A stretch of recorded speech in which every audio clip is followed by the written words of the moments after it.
Well, here we are. It's the final day. In just a few hours, we're going to be jumping into Shadow of the Erdtree for the first time. And this is seriously a magical thing. I made a video a little while ago about you don't get second chances to experience, well, specifically video games, but more specifically FromSoft games. And it just still doesn't feel real. I'm someone who really values going into experiences relatively unspoiled, and I was really proud of myself that I was able to avoid spoilers. I looked at some mechanical things and some little tips that may help enhance your experience in Shadow of the Erdtree, but outside of that, I'm really proud I stayed spoiler free so that I can go into this experience unsullied. At the time of recording, it's 8 a.m. FromSoftware just released a new patch with tons and tons of changes. I'm not even going to go over them, but I'll leave a link. You could check it out yourself. I wanted to make this video as kind of a send-off to Elden Ring and showcasing the characters I have prepped for the DLC. I have a few of them. There's nothing super unique, but these are just the characters I'm taking in so I can experience it to its fullest. Starting off, I have a level 150 pure dex build. I've never done a dex build before, and I was actually really surprised by how much I enjoyed this. The amount of burst damage you can do is really kind of nuts. I know this is subject to change with the patch notes, but at the time of recording this thing just chunks. It does so much damage. This build was centered around the Hand of Melania and the dual katana moveset. You have a wide variety of weapons that you have access to. Dual straight swords, dual katanas are really good, but also great swords, like the true combo on the Knight's Greatsword is really good, and the Shamshir is also great. Next up, I have a pure caster. This is a level 150, 80 intelligence build with just a little bit of dex. It uses primarily the Staff of Loss and Night Sorceries. Night Sorceries are really good. Bosses don't react to it. You can buff it just like your other spells, but it just does a lot of damage. The only thing that I wish that this caster had was more endurance, so I'm still debating on taking it up to 200 to do that. But as a main strength build for life player, I kind of enjoyed this more tactical style of play. You have to be more careful about when you choose to attack, how you space. It's just different. And of course, being an int dex wielder, you have access to Moon Veil, Death's Poker, Wing of Estelle, you know, stuff that just does normal amounts of damage. But it did leave me missing that old playstyle of mine a lot, so that brought me to my next character. So this is my level 200 strength intelligence build. This thing hits like a truck.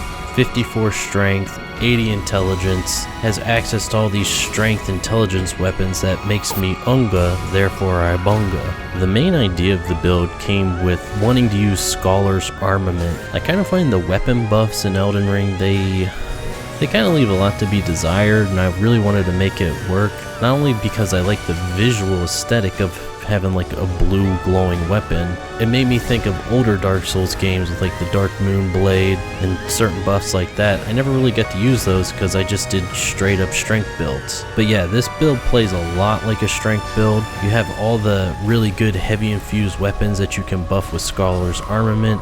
You can poise break very easily, but it also has access to all these spells that you can use at any given notice. So the playstyle is really dynamic. You're constantly changing if you want to, or you could just spam R1 with the Stone Club and it works just as well. But since this is level 200, I have enough endurance where I can trade hits, so it feels much more like a magic knight than just a pure caster like my 150 int dex build. Okay, up next is my Paladin, or Lightning Din. I don't really know what to call this one. It's mostly a caster build, but has enough strength and dex to wield a whole bunch of weapons. I wanted to focus this primarily around Ancient Dragon Lightning, and it does do a lot of damage, but I wanted to make it a little bit more of a hybrid, so I didn't go pure caster. But you have access to things like Marika's Hammer, the Golden Order Sword. I Flame Art infused my weapons so that I could get more utility out of Flame Grant Me Strength. It's a pretty straightforward build, but it's pretty fun. But now it brings me to this pure degeneracy level 138 arcane build. Yeah, this thing is just nasty. I know bleed builds get memed on, but honestly, they are a lot of fun. Not only can you bleed, but you can poison as well. I have this bleed poison Spyhander, and it is one of my favorite weapons in the game. Of course, you have access to things like Mog's Spear and Raptor Talons, which are still really good. Mog Spear does completely normal, completely intended amounts of damage. But like I said earlier, I really like strength build playstyles, and the Zweihander plays into this really well. Being able to bleed and poison, it's just great. It works really well in PvP, like as a roll catch and you get pressure with the poison. A lot of people don't really know what to do with this kind of status buildup. They can make mistakes and you can pressure them really well, but yeah, this thing is just a lot of fun. I'm really excited for this one. That's going to bring me to my last build, and the one I'm taking into the DLC first. This is my Strength Faith build.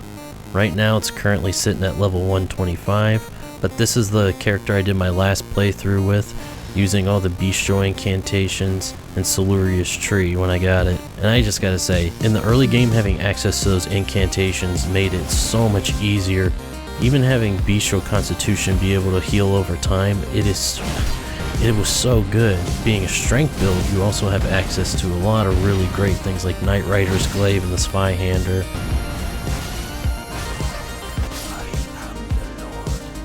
But yeah, this Erdtree took me by surprise. I defeated Morgott and went down through Lindell to beat the Phantom Moog to be able to get this, instead of beating Radon and going through Nokron to get it. Okay, now you have my attention. So I got to go through the sewers of Lindell in a different way that I never had before. I usually always waited until after I burned the Erdtree to go through there. And I guess that's a good point to bring up too, is that I stopped my character progression at Moog. So I didn't defeat the Fire Giant, I didn't burn the Erdtree, I didn't do Fair Missoula. I got to the Haligtree and got all the way down to Melania, but I left her alive for after the DLC. I'm just really curious to see if any of their dialogue changes or anything changes after doing the DLC. And I really want to play through the rest of the game with a bunch of weapons that I'm gonna find in the DLC.